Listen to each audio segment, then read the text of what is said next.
خلقنا الإنسان من نطفة أمشاج نبتليه فجعلناه سميعا بصيرا إنا هديناه السبيل إما شاكرا وإما كفورا إنا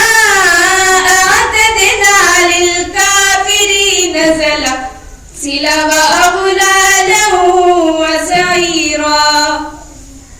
إن الأبرار يشربون من كأس كان مزاجها كافورا عينا يشرب بها عباد الله يفجرون